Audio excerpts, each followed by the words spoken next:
Mukunda-Mālā-Stotra by Kulashekar Alvar. So yesterday and day before we discussed from Mukunda-Mālā-Stotra, we discussed Slokas 3, 4, 5, 6. So today also we'll continue that discussion.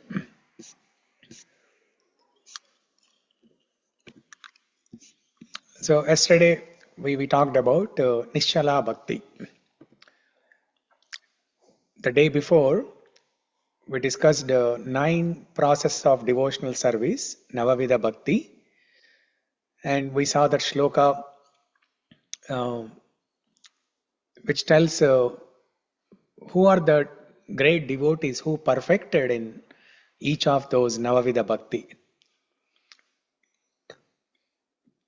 So, who perfected in Shravanam? Can anyone tell? Who Maharaj Parikshit. Parikshit Maharaj. Who perfected in Kirtanam? Sukdev Goswami. Who perfected in Smaranam? Prahlad Maharaj. And Padasevanam? Goddess Lakshmi. Okay. Archanam?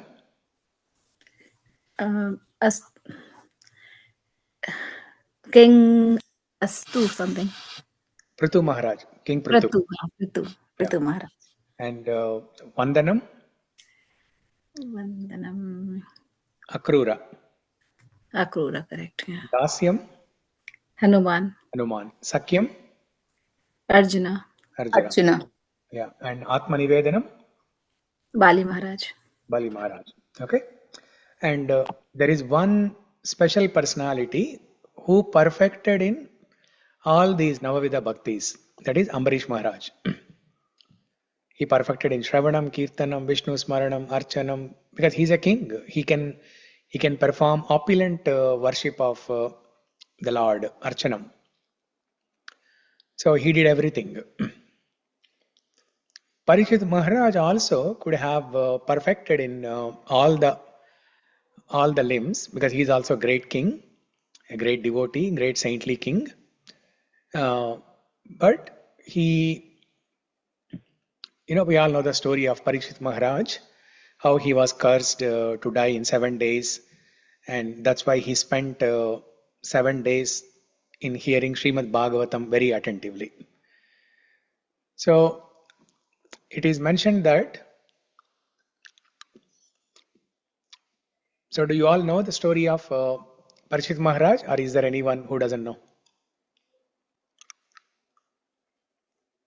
Okay, so I take it as a silence as a agreement.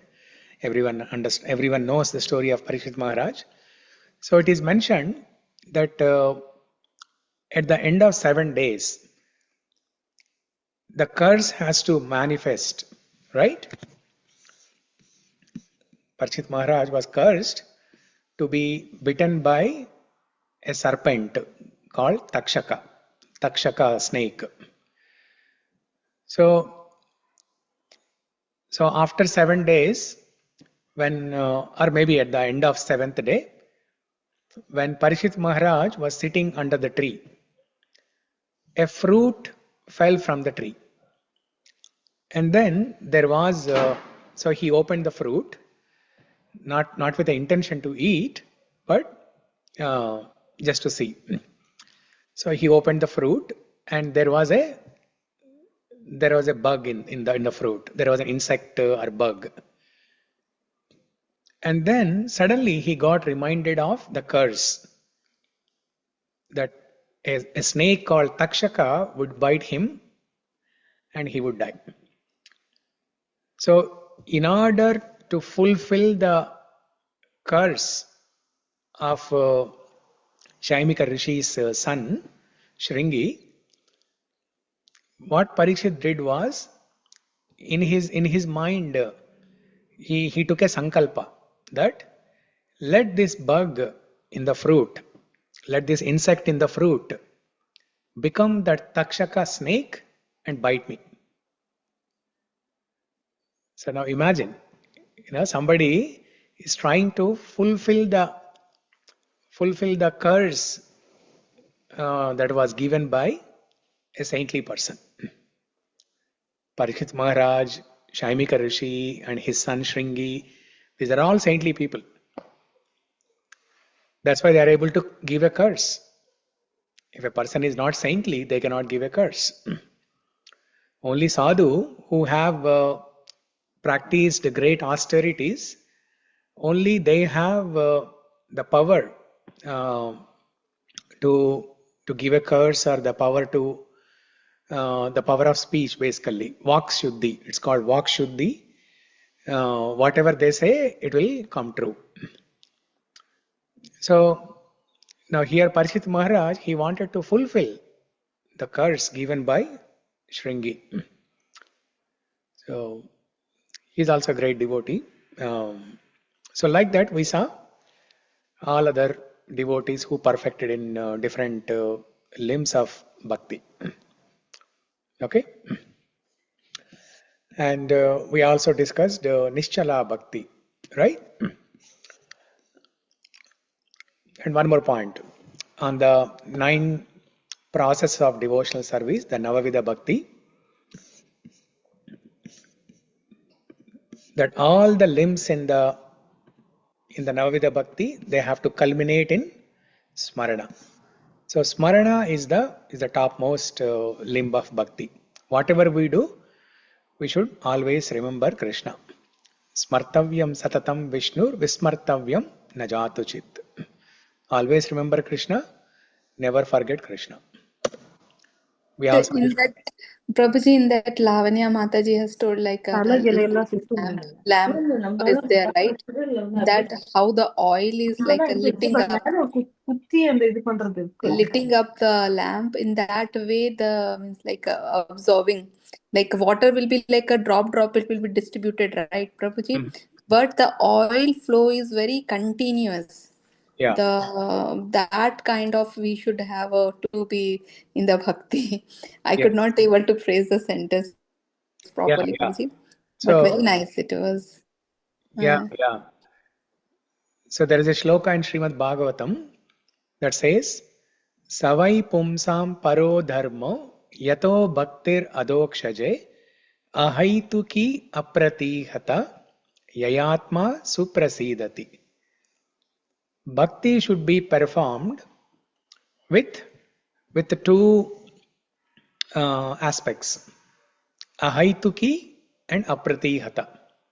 Ahaituki means no desire for our own self, no material desire for us, everything for the God.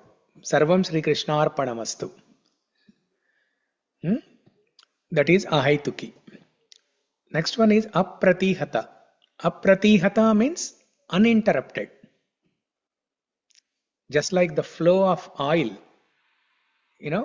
when you pour oil from a bottle into a container, it flows continuously, like a dhara. In Sanskrit it's called dhara. Telugu also dhara. Okay, like a continuous stream, no interruption. So bhakti should be performed like that, apratihata. Only then it will give us satisfaction. Yayatma suprasidati. So Nischala Bhakti, Apratihata Bhakti, Ananya Bhakti. We also saw another word. What is that? In Mukunda-Mālā-Stotra, like Nischala Bhakti, we saw another word. Or maybe Srividya or somebody mentioned Achanchala Bhakti, right? Achanchala Bhakti, Nischala Bhakti, Achanchala Bhakti. These are all same. So,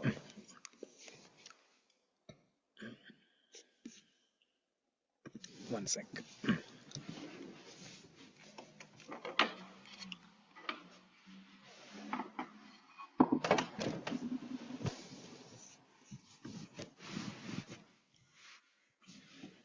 Yeah. So, even though we want to perform ahaituki, apratihata, bhakti with ahaituki and apratihata, no desire for me, But still, when we are asked to do something, it's a natural tendency to ask, what is the benefit for me? If I do this, what is the benefit for me? And this tendency we see even in bhakti also, in the initial stages of bhakti. In the initial stages of bhakti, as a sadhaka, so we need some encouragement. We need to see some result.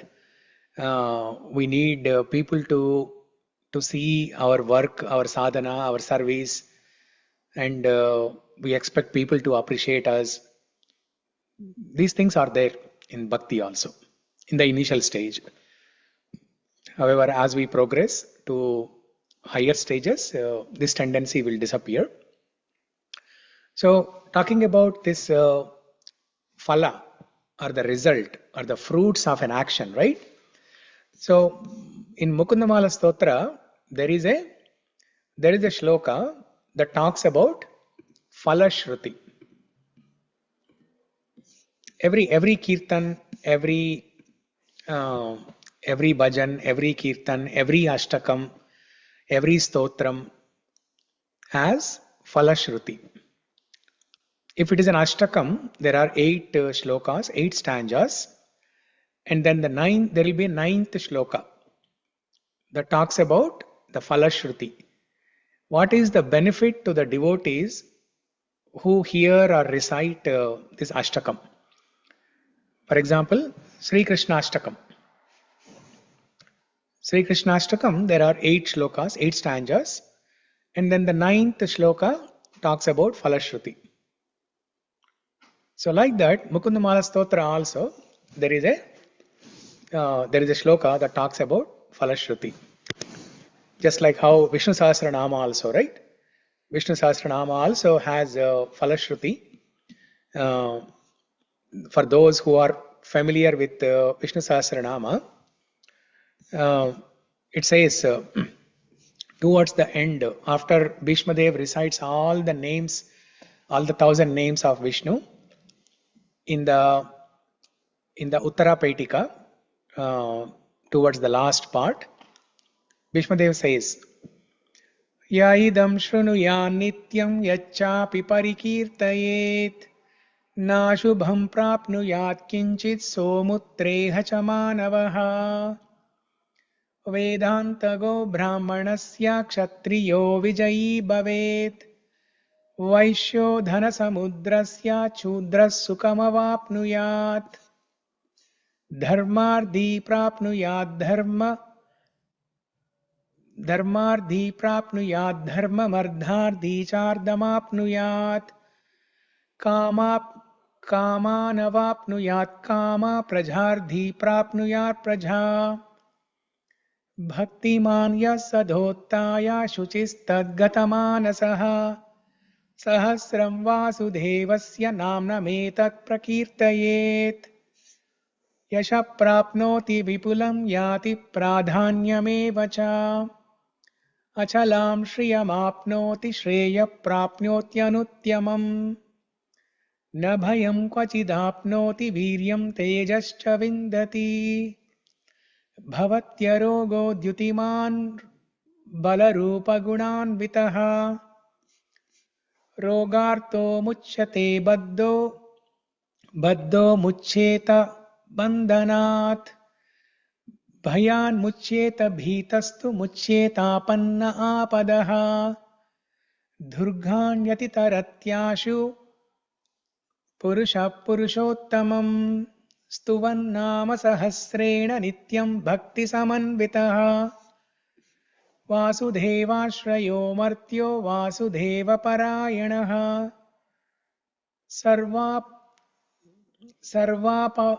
सर्वापविशुद्धात्मा याति ब्रह्म सनातनम्.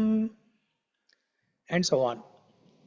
So this is phala shruti of Vishnu Sahasranama. It says, for example, rogartho muchyate baddho roga baddho muchyeta apannaha bayan muchyeta bhitastu muchyeta apanna apadaha. So those who are suffering from diseases, roga, and those who are fearful of something, For example, somebody is seeing ghosts in the dreams, or somebody has seen a ghost for real. They'll be very fearful, right? Even if there is a slightest sound anywhere, they'll be very fearful. So to remove, whoever recites Vishnu Sahasranama, whoever hears Vishnu Sahasranama attentively, all their fears and diseases will be removed. Yes, Prabhuji, I'm understanding, because even all the pujas, even Satyanarayana's Katha, also in the end, there is a full chapter about whoever has done, then what benefits they got from this puja. Yeah. And then even Hanuman Chalisa, in the end, they say what all we get if we do that. Yeah. Even Ganesha Stotam. So yeah, I got your point, I think. Yeah. So like that, in Vishnu Sahasranama, all the different Falashruti are given. First, the material benefits are given, like getting rid of diseases, getting rid of fear. These are all material benefits. But in the end, it is also mentioned, Vasudevashrayo Martyo Vasudeva Parayanaha. Those who have taken shelter of Vasudeva, or those who have recited Vishnu Sahasranama, or those who have listened to Vishnu Sahasranama with a mood of taking shelter of Vasudeva, they will attain the abode of Vasudeva. Vasudevashrayo Martyo Vasudeva Parayanaha. So that's the spiritual benefit. So both material benefit and spiritual benefit are given. Now let's look at Falashruti of Mukunda-Mālā-Stotra. I'll open this shloka.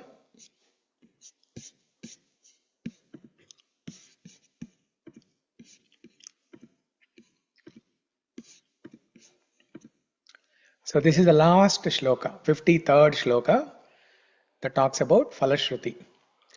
Mukunda-Mālaṃ patatam naranam ashesha saukyam labatena kasvit samasta papakshayametya dehi prayati vishno paramam padam tat. Okay. Aparna, can you read the translation? Yes, Prabhuji. Who among those who recite this Mukunda-Māla will not achieve complete happiness? An embodied being who chants these prayers will have all his sinful reactions eradicated and proceed straight to supreme abode of Lord Vishnu. Yeah. Okay. So this is very clear, very straightforward, simple shloka, simple meaning. Whoever recites Mukunda-Mālā-Stotra, or whoever hears Mukunda-Mālā-Stotra, they will achieve complete happiness. All their sins will be removed, and then they will go to Vaikunta. So I'll recite this shloka. You can repeat after me. Mukunda-Mālaṃ patatam naranam ashesha saukyam labatena kasvit. Mukunda-Mālaṃ patatam naranam ashesha Saukyam labatena kasvit. Samasta papakshayametya dehi prayati vishno paramam padam tat. Samasta papakshayametya dehi prayati vishno paramam padam tat. Okay, so now everybody will be inspired, motivated, encouraged to recite Vishnu Sahasranama, to memorize Vishnu Sahasranama, to hear. No, not Vishnu Sahasranama. Mukunda-Mālā-Stotra. Yeah. Prabhuji, is there a certain amount of times you have to recite this, or is it saying once if you recite this that you'll reach the abode, or is there like a certain mood you have to read that you have already recited for? Good question. We should recite it every day. Any stotram that you like, You can pick one or two stotrams, like Vishnu Sahasranama, Mukunda-Mālā-Stotra, Brahma Samhita. There are so many stotrams. You can pick one or two or as many as possible, depending on your time. And you should recite every day. That's what Kulshekar Alvar says in the first shloka, right? Alapinam pratidinam kurumam Mukunda. O Mukunda, please make me recite these names every day. Pratidinam. Thank you, Prabhuji. Yeah. I wish it was so easy. If we just recite once, we get a boarding pass to go to Vaikuntha. I figured it wasn't that easy, but I was just wondering if someone, who's not familiar with this, if they recite it, will Yeah. they also get benefit from this versus someone who's reading it every single day? Yeah, definitely. Even if reading once, also they get the benefit. Like in Vishnu Sahasranama, after Bhishmadev recited 1,000 names, in the end, Bhagavan Sri Krishna said, what is that shloka?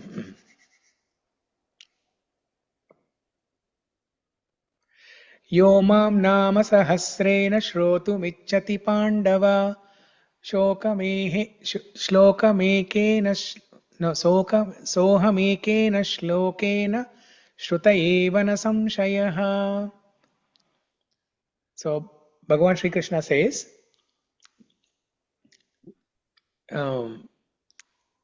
Yaidam shrunuyan nityam yachapi. No. I just recited and I forgot the first line. What is that?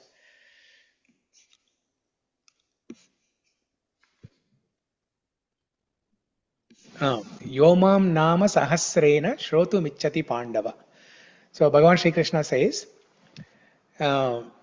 if one has a desire to glorify the Lord with these 1,000 names, Yomam nama sahasrena stotu michchati pandava. Ichchati means having a desire or desiring. What is that desire? Stotum ichchati pandava. Stotum means to glorify. Stuti means to glorify. Stotum ichchati means desire to glorify. Stotum ichchati pandava. Okay, Krishna is telling this to Yudhishthira Maharaj. Oh Yudhishthira, if one has desire to glorify me with these 1,000 names, but they are unable to do so. Either they cannot pronounce Sanskrit words, they cannot, they are very old, they cannot speak properly. But if they recite even one shloka, Sokam ekena shlokena, Shrutayevana samshayaha. Krishna says, even if they recite one shloka, I consider that equivalent to chanting all my 1,000 names. That is considered equivalent to reciting entire Vishnu Sahasranama. But Sri Rama. Hmm? Sri Rama Rama Rameti Yada, Prabhuji? That's a different one. That is recited by Parvati Shiva to Parvati Devi. So Parvati Devi also asks something similar to this. She also says, Kenopayena laguna stot Kenopayena laguna stotum. No, what is that? Kenopayena laguna Vishnor nama sahasrakam patyate panditair nityam shrotum ichhamyaham prabho. Parvati Devi asks, O Prabhu, Lord Shiva, O Prabhu, it looks like all these 1,000 names of Vishnu, they are very difficult to be chanted by everybody. It looks like only Pandits can recite this. Only Brahmins or Pandits can recite this. Patyate panditair nityam shrotumicchamyaham prabho. But please tell me a simple strategy. Keno payena laguna. Laguna means a small. Upaya means a strategy. Keno payena laguna. So please tell me a small strategy by which even ordinary people, normal people, not so illiterate people, they also can get this benefit. Then Lord Shiva says, Shri Rama Rama Rameti Rame Rame Manorame Sahasranama Tattulyam Rama Nama Varanane.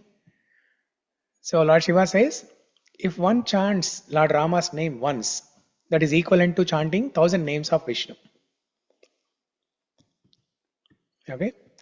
But these two instructions, the Sri Rama Rama Rameti by Lord Shiva, or Yomam Nama Sahasrena Stotumichati Pandava by Bhagavan Sri Krishna, this is for those people who cannot recite the 1000 names of Vishnu, or for those who cannot recite, Mukunda-Mālā-Stotra or other stotrams.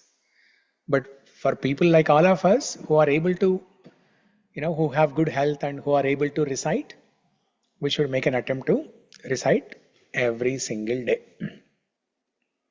Then it becomes like a meditation. You will memorize all these shlokas, all these names automatically, and in every work, in every walk of your life, you will only remember these words. That's the goal of reciting every day. Okay, so today we'll discuss furthermore. But before that, I wanted to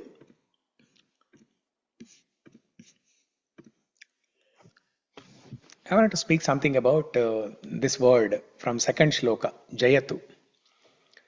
Jayatu Jayatu Devo Devaki Nandanoyam. You all remember that verse, right? Every line of that verse has Jayatu Jayatu. All glories to Krishna. All glories to Devaki Nandana. All glories to Megha Shyamala. And so on. Now, look at this word very carefully, Jayatu. If you shuffle the letters in this word, if you shuffle the letters little bit, you'll get something meaningful. What is that?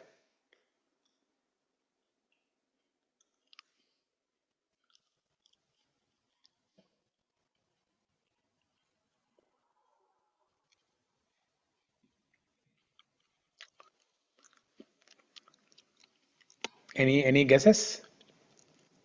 Prabhuji, question, please, can you repeat the question? The question is, look at this word Jayatu. You are able to see my screen, right? Yes, Prabhuji. Yeah. So, Jayatu, look at this word carefully. The question is, if you shuffle or rearrange the letters in this word little bit, you will get another word that's very meaningful. What is that word?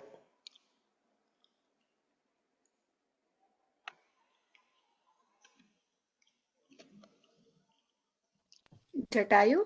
Very good. Jatayu. So how is Jayatu is related to Jatayu? Okay. Ever victorious? Yeah, Jayatu means ever victorious. But how is Jatayu related to Jayatu? Courage associated with victory. Jatayu is always very courageous, and Jatayu is always he always has the Lord in his heart. So if you have the Lord in your heart, you will always be victorious. Okay. That's one understanding. But here, Jayatu can be understood in different ways. One meaning of Jayatu is all glories to that ever victorious Lord Krishna or Lord Ramachandra. Another meaning of Jayatu is, may my Lord Krishna be victorious always. May he be victorious always. It is a fact that he is always victorious, he is ever victorious, but out of that parental love, out of that vatsalya, one can pray that my Lala, my little Krishna, my baby Krishna, be victorious always. May all auspiciousness come to my Lala Krishna. Okay? So, now the Lord will become victorious if we become an instrument and help the Lord.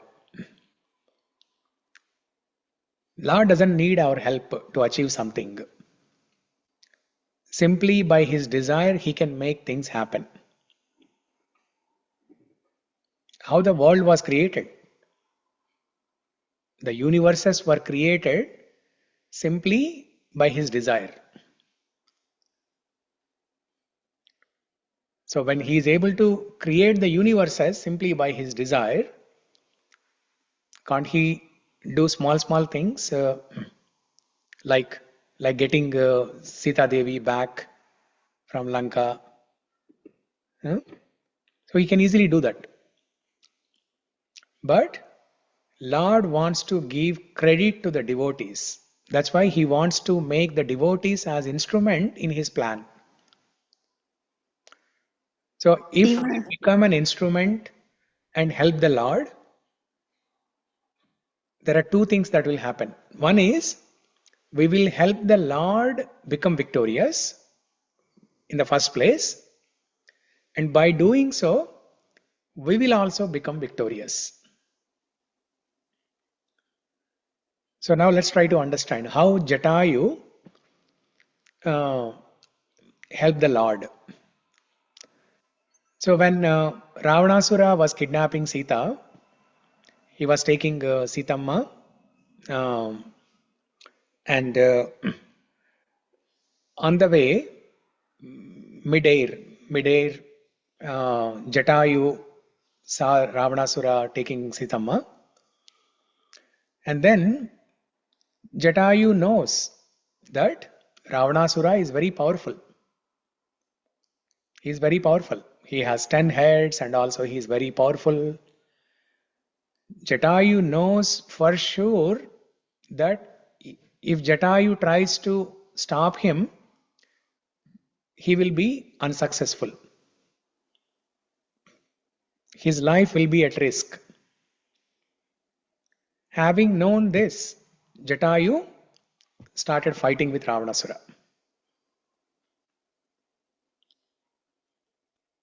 So there are two things. Okay, Acharyas give a commentary to explain why Jatayu fought with Ravanasura, knowing that he will not succeed. Because compared to the strength of Ravanasura, Jatayu is very insignificant. Still, Jatayu started a fight. There are two reasons. One is, even though Jatayu knows that he will be unsuccessful and he may even die in that fight, still he continued fighting just to become an instrument to serve the Lord in whatever capacity he can do. He was not looking at the result. Karmanye-vadikaraste principle.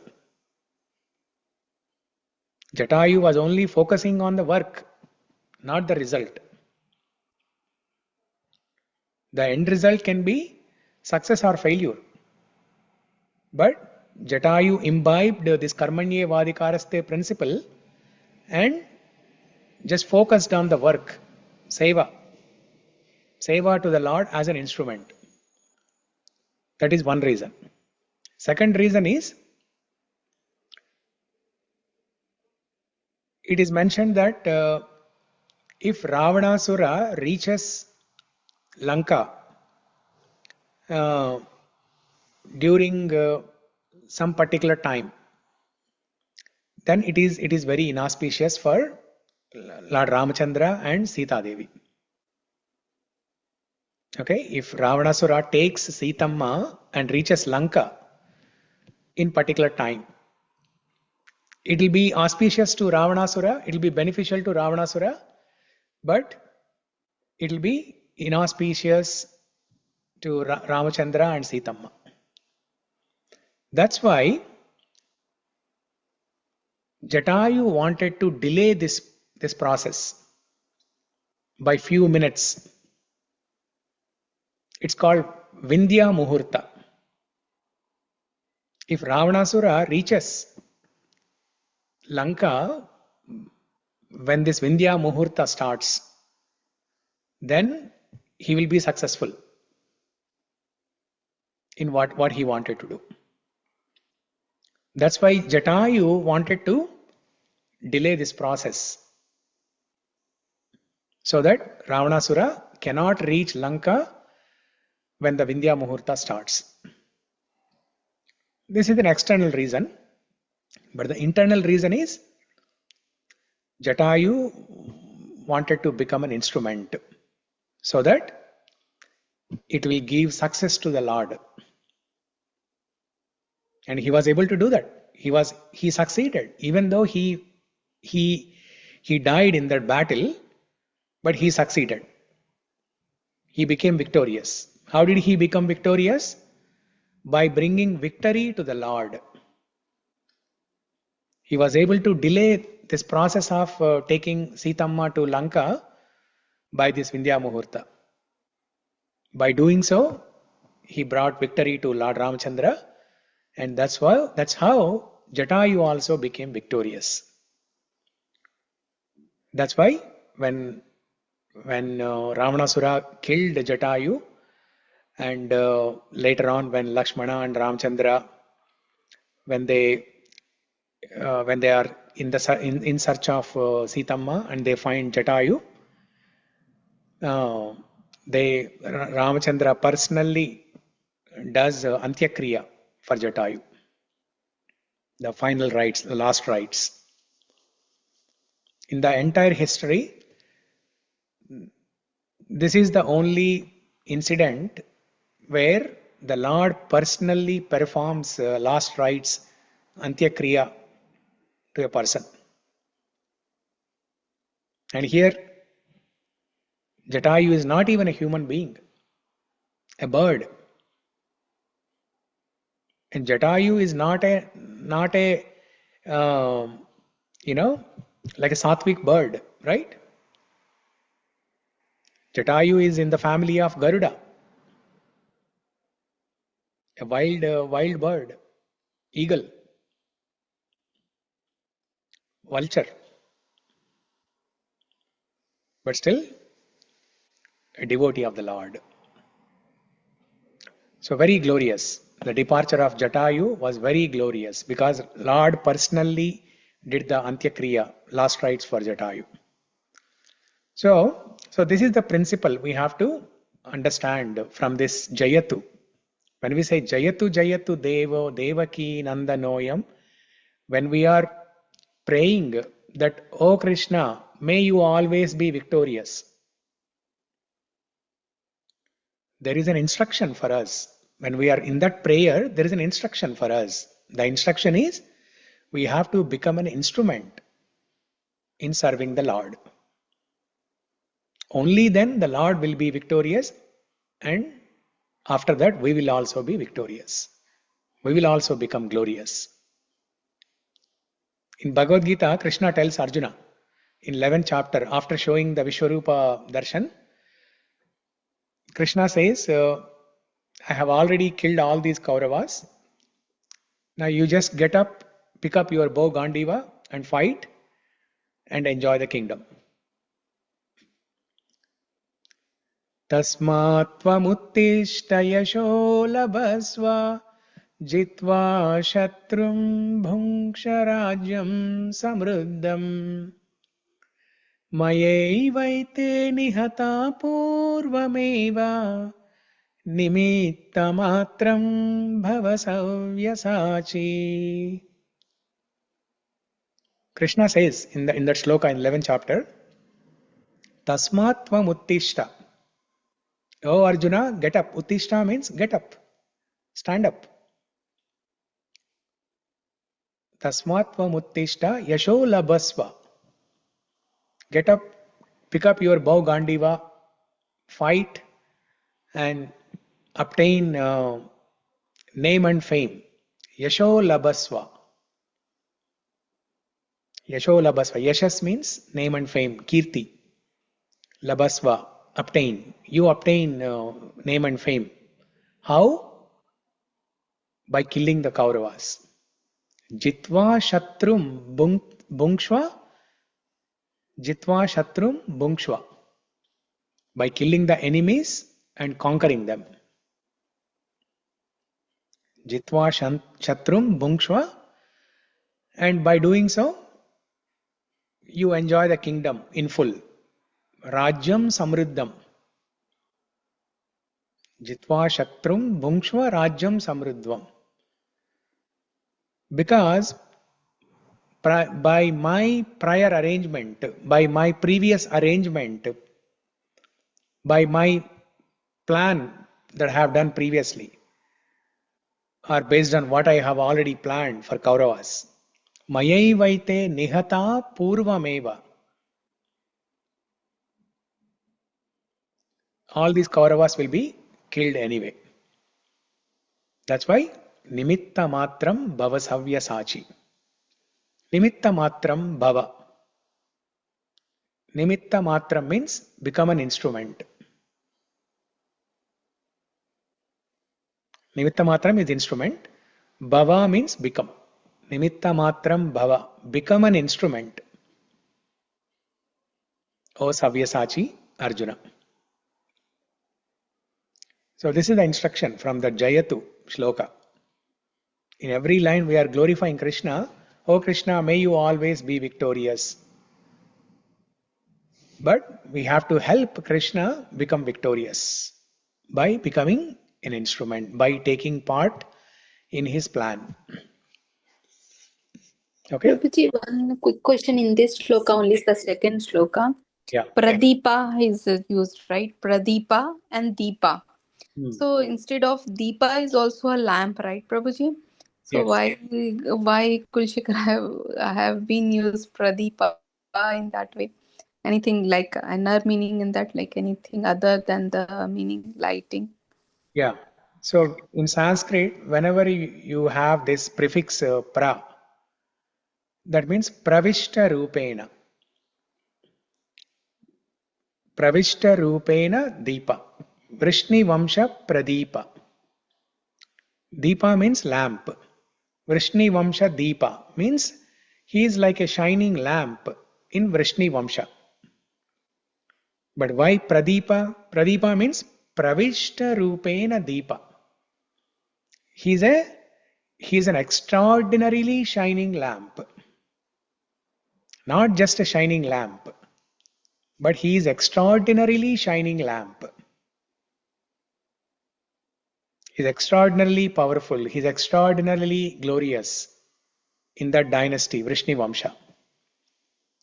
That's why Pradeepa. Yeah. Thank you, Prabhuji. Yeah. Okay. So now let's come back to Mukunda-Mālā-Stotra, this shloka number 5 and 6. We'll try to finish it today, 5 and 6 in the next 20-25 minutes. We'll try to finish this. Because tomorrow I will have some service in the temple. So we may not have the call. Because Saturday is Janmashtami. So they have to do some planning, preparation, decoration, all those things in the temple. So I have been given some service in the evening. So I'll be going to the temple. So we may not have the class. That's why let's try to finish this 4, 5, 6 today. Prabhuji, quick question. Yeah. So, Janmashtami is Saturday, you said, right? Yes. So, Saturday night or like it is like Friday night? Saturday midnight. Saturday midnight. Okay. Yeah. Yeah. The Gokulashtami, because like in ours, like Gokulashtami and Gokulashtami Parana, like, then there's the confusion of like the Mathura and Vraja. Yeah. Yeah. Yeah. It is Saturday midnight. Saturday midnight. Okay. But in the temple, celebrations will be there from Saturday morning till Sunday night. So 2 days, there'll be a lot of celebrations. Yes, but the midnight is like Saturday midnight is when Krishna is born, right? Correct. Correct. Yeah. Okay. Yeah. Okay. That is when the Ashtami Tithi happens. Yes. Yeah. Okay. So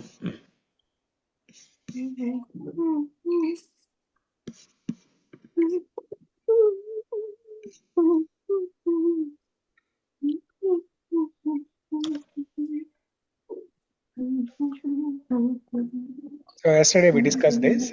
Nasta dharme navasu nichaye naiva kamo pabhoge yad bhavyam tad bhavatu bhagavan purva karmanu rupam. So, O Mukunda, I'm not attached to karma. I'm not interested in accumulating wealth. Nor I have a desire for sense enjoyment. But lifetime after life, before that, Kulshekar Alma says, based on my previous karma, whatever is destined to happen. Saturday nalla malana. Last year kuda inga Saturday like Janmashtami Whatever is destined to happen, that will happen. So, yadyad bhavyam tad bhavatu bhagavan purva karmanu rupam.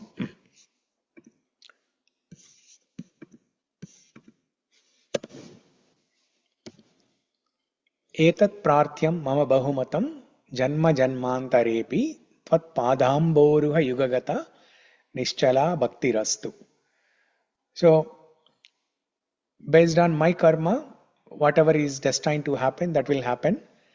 If I am destined to enjoy with some material benefits, so be it. If I am destined to suffer from calamities, so be it.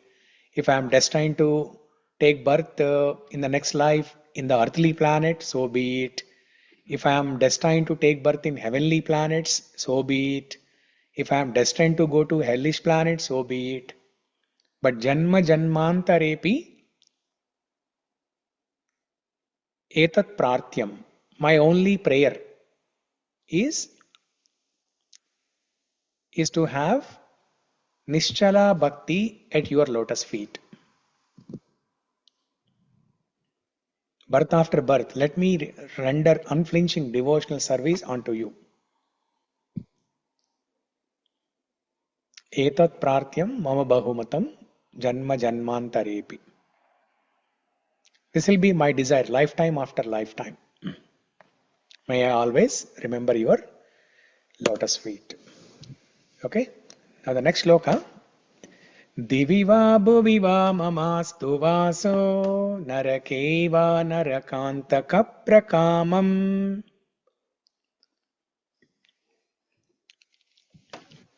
You can repeat after me. Diviva bhuviva mamastu vaso narakeva narakantaka prakamam. Diviva mamam srivaso narakeva narakantaka prakamam Avadhirita sharadāravindau charanau te maranepi cintayāmi. avadhirita āravinde charanau te maranepi cintayāmi. Yeah. So it's a very, very simple shloka. Small shloka, simple one. So diviva bhuviva mamastu vaso narakeva. Diviva mamastu vaso. Bhuviva mamastu vaso. Narakeva mamastu vaso.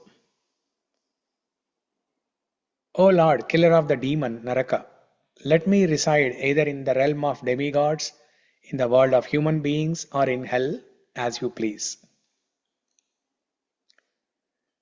Narakantaka prakamam. That means according to, prakamam means according to the desire. Whose desire? Narakantaka. Narakantaka is one of the names of Krishna, who killed Narakasura. Narakasura is also known as Bhaumasura, who is his own son, by the way.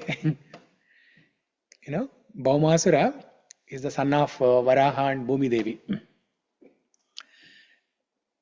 Avadhirta sharadhara vindau charanaute maranepi cintayāmi. I pray only that at the point of death, I may remember your lotus feet, whose beauty defies that of the lotus growing in the Sharad season. Sharada aravindau. Aravinda means lotus flower.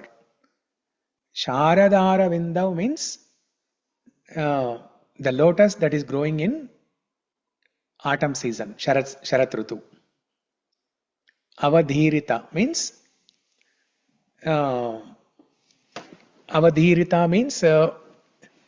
it's of low value. What is of low value?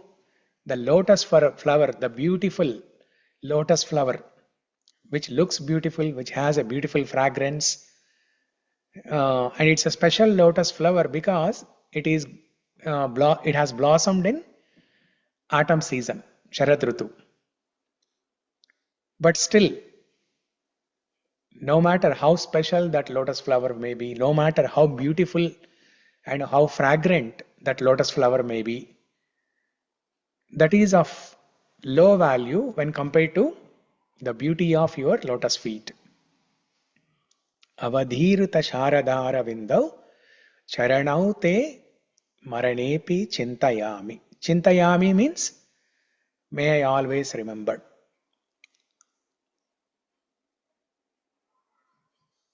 Maranepi, at the time of death. At the time of death, may I remember your lotus feet.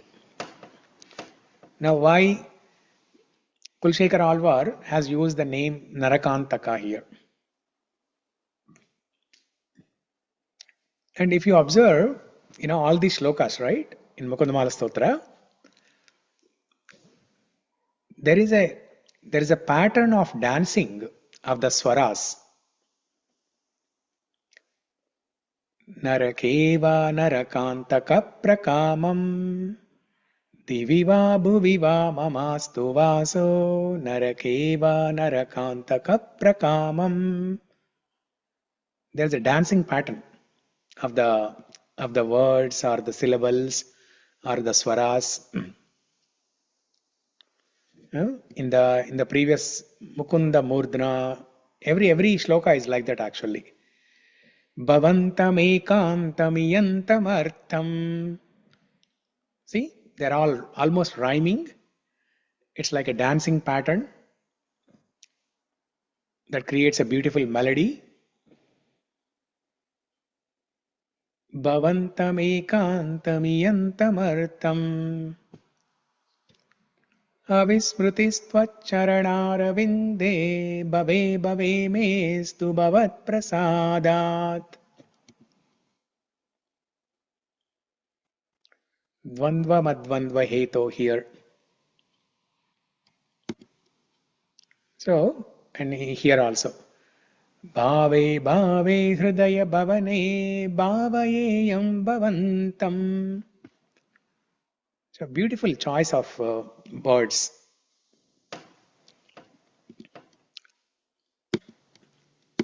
So here the question is why Kulshekar Alvar used the name Narakantaka. He could have used many other names, right? Why only Narakantaka? We all know the story of Trying to remind him of his avatar, because he is the putra of, you said, so trying to glorify other avatars or trying to remind the God of his son and other avatar, maybe. Yeah. So the interpretation or the intention of Kulashekara Alvar for using this name Narakantaka is,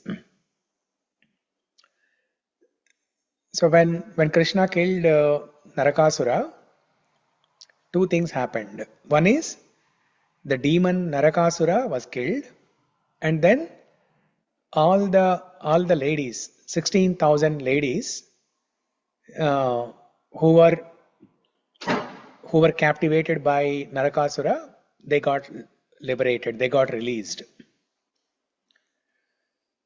So by calling Krishna as Narakantaka here, Kulashekara Alvar is invoking that feature of the Lord who can kill the demon in our heart and liberate us.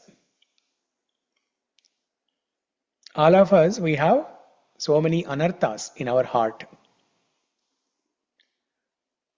We can remember the lotus feet of Krishna only when these anarthas are removed. Right now there is so much of lust, anger, greed, illusion, pride, that I am the controller, I am the maintainer, I am the enjoyer.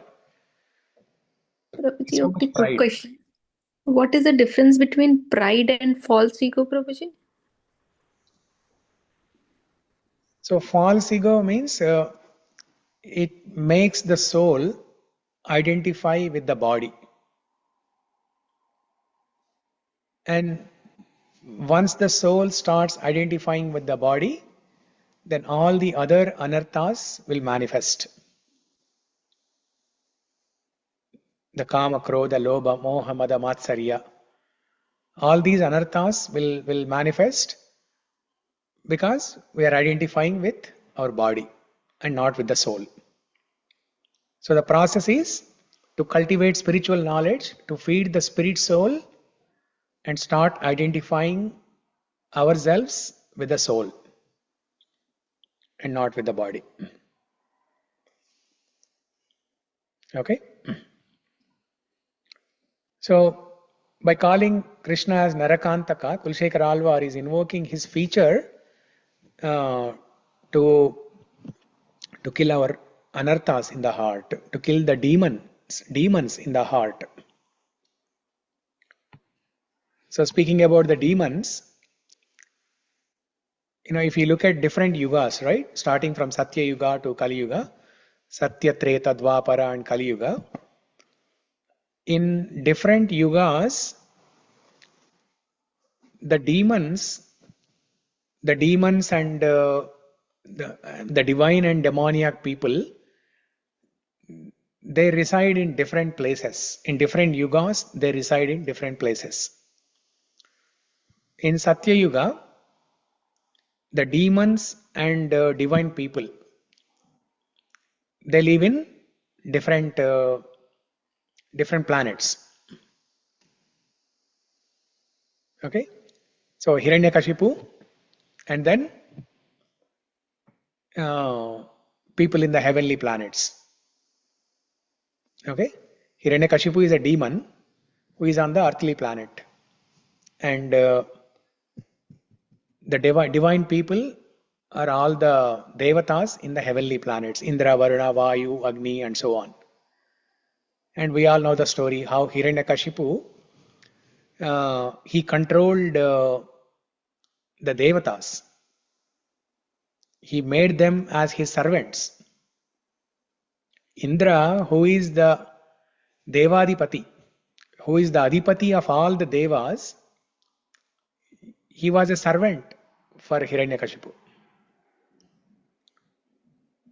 Okay, so the divine people in heavenly planets, Svargaloka, and Hiranyakashipu in Bhuloka. So in Satya Yuga, the divine people, demoniac people, they used to reside in different planets. That means there is a long distance between divine and demoniac people. Only a demon like Hiranyakashipu who can perform severe austerities and get some special boons, only they can touch the divine people. Only they can disturb the divine people. Otherwise, it's not very easy to disturb the divine people in Satya Yuga. Next comes Treta Yuga. In Treta Yuga, divine people and demoniac people, they both live in the same planet, but different countries. Sri Lanka and Ayodhya. Ravanasura lived in Lanka and Ramachandra in Ayodhya. Same planet, Bhuloka, but different countries. Lanka and Ayodhya. Ravanasura, demon. Ramachandra, divine.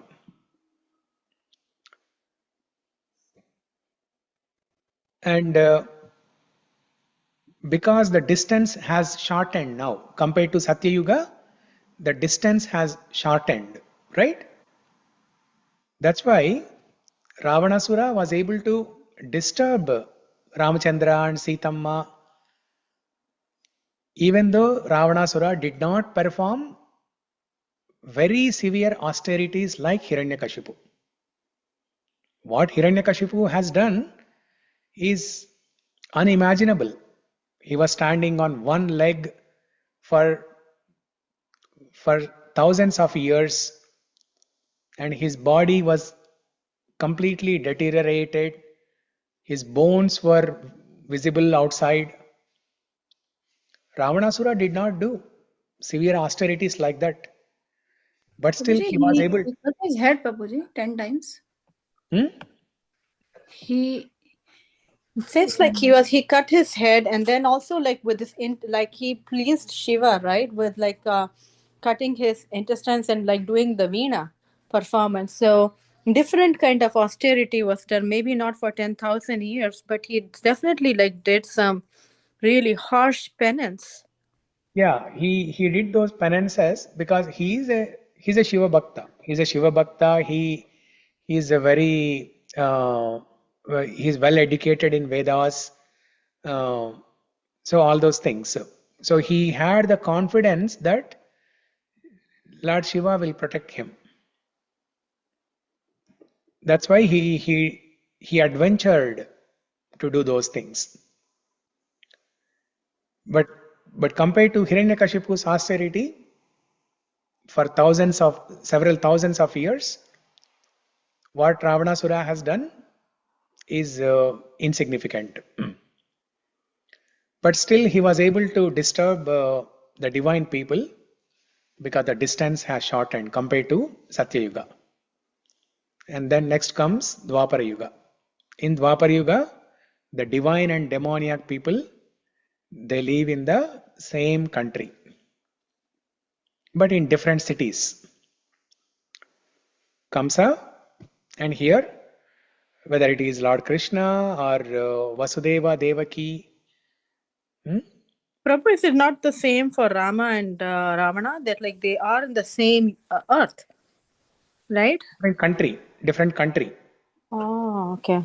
Ayodhya and Lanka. Okay. Yeah. Whereas here in Dwapara Yuga, the distance has even more shortened. Same country, different cities. Mathura and Vrindavan. So Krishna sent, Kamsa sent so many demons to Vrindavan to kill Krishna.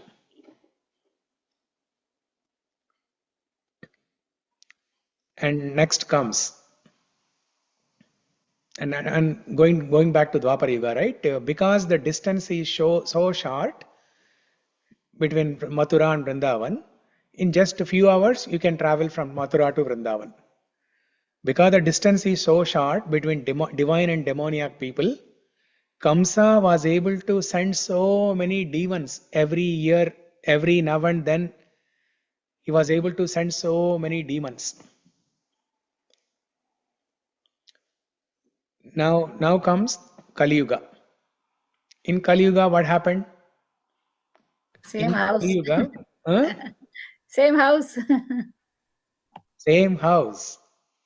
Not I only think not even same house. I think within ourself itself, like, now it's not just like, looking at others and saying like we have all these demonic qualities within ourselves. same city. It is called same city. In Same Dwapara city and Yuga, within the same human being itself, like now we are like, no one is perfect anymore. We all have some things going on within ourselves. so in Dwapara Yuga, two different cities, Mathura and Vrindavan. Two cities. Whereas in Kali Yuga, the divine and demoniac people, they reside in the same city. And which city is that? The city of 9 gates. Antapuram? No, city of 9 gates. 9 gates. Huh. Yeah. City of 9 gates. In Bhagavad Gita, Krishna uses this word. Navadvare pure dehi. Navadvare pure dehi. Navadvara means there are 9 gates. The body has 9 gates, 9 holes. Navadvare pure dehi. That means the divine and demoniac tendencies. These are not different people, but the tendencies, the qualities, they reside in the same person. So in our heart, we have both the divine qualities and demoniac qualities. There is a good dog and bad dog. So sometimes the good dog barks, sometimes the bad dog barks. Whichever the dog we feed more, that dog will bark. So by calling Krishna as Narakantaka, Kulshekar Alvar is inviting Krishna to kill all these demons in the heart, just like how Krishna killed Narakasura. That is one thing. Second thing is, by killing Narakasura, Krishna released all the 16,000 ladies. So here Kulshekar Alvar is inviting Krishna, is praying to Krishna, requesting Krishna to kill all these demons in the heart and liberate the jiva, so that the jiva can remember the lotus feet of the Lord.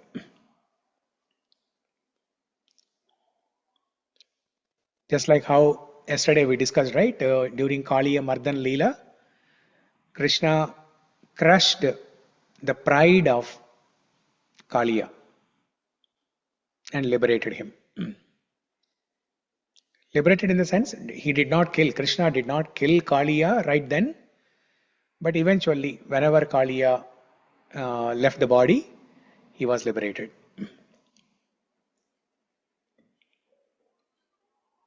So Narakantaka. Narakeva Narakantaka Prakamam. Avadhirta Sharadar Avindau. Charanaute Maranepi cintayāmi. So when Kulshekar Alvar is praying in this shloka, that Diviva Bhuviva Mamastu Vaso Narakeva Narakantaka Prakamam. I may reside in heavenly planets, earthly planet or hellish planets, according to what I do and according to your desire, O Krishna.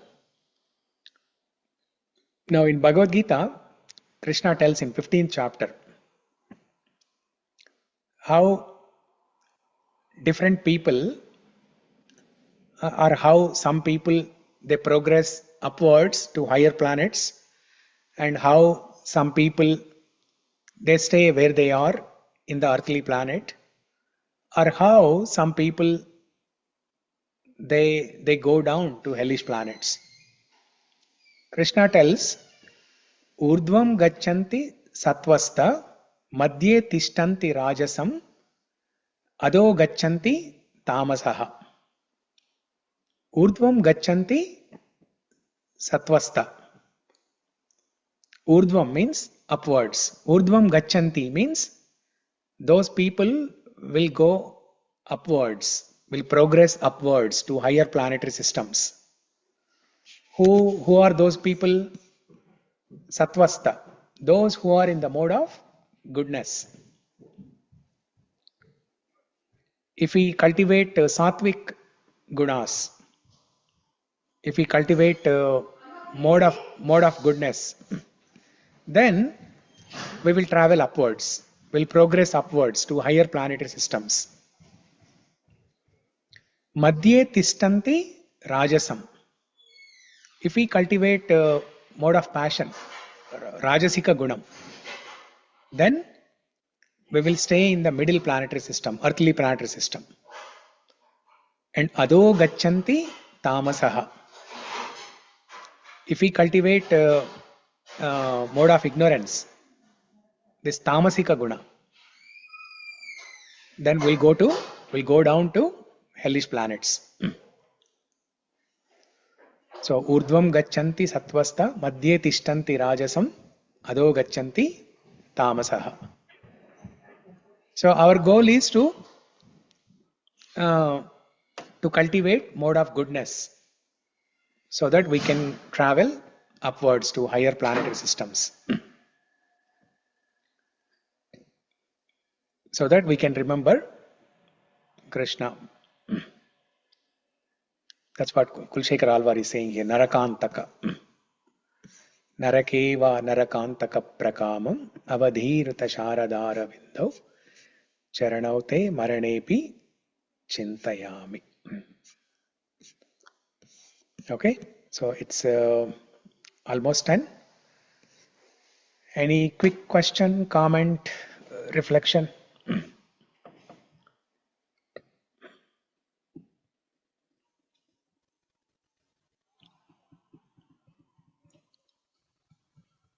You said it's a very dancing pattern, and it is a very dancing pattern. It's a beautiful pattern. So is this very similar to like what we say that in Vedas we say it's like chandas? So is it like is it also chandas? This one, the meter? Yeah, like yeah. How they say? Yeah, all these shlokas, they have meter, and this particular shloka are all these, 3, 4, 5, 6, these 4 shlokas that we recited. They are in a meter or chandas called Vasanta Tilaka. Oh. Yeah, it's a beautiful meter, Vasanta Tilaka.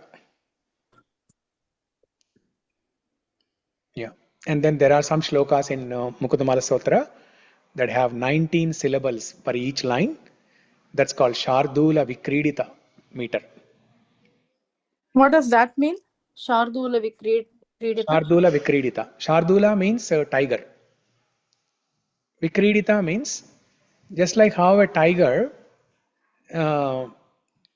if tiger decides to play in the forest, the tiger can go anywhere, right?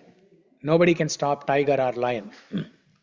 It's a powerful animal, king of the forest. So Vikridita means, Krida means play. Vikridita means to play extensively.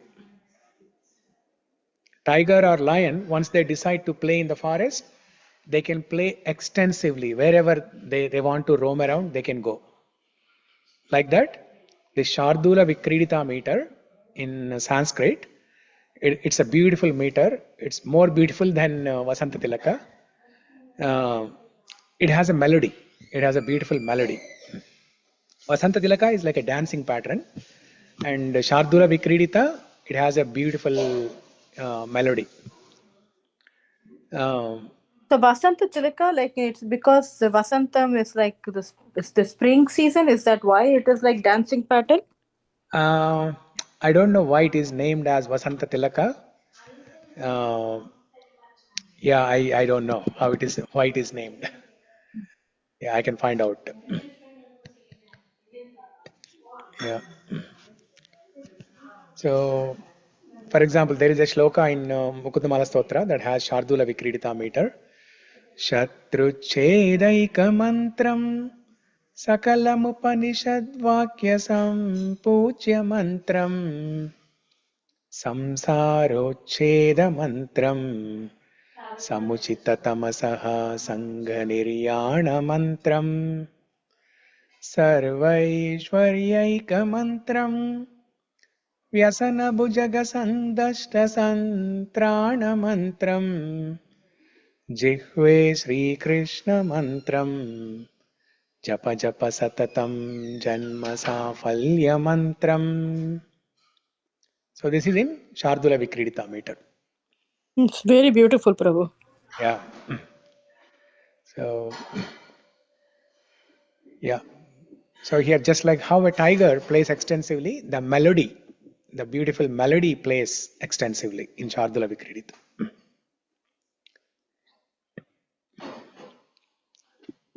Okay. So I think we'll stop here. Mangalam Kosalendraya Mahaniya Gunatmane Chakravarti Tanujaya Sarvabhaumaya Mangalam.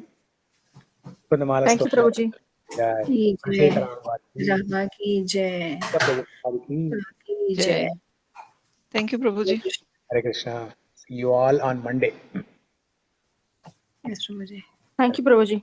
Hare Krishna.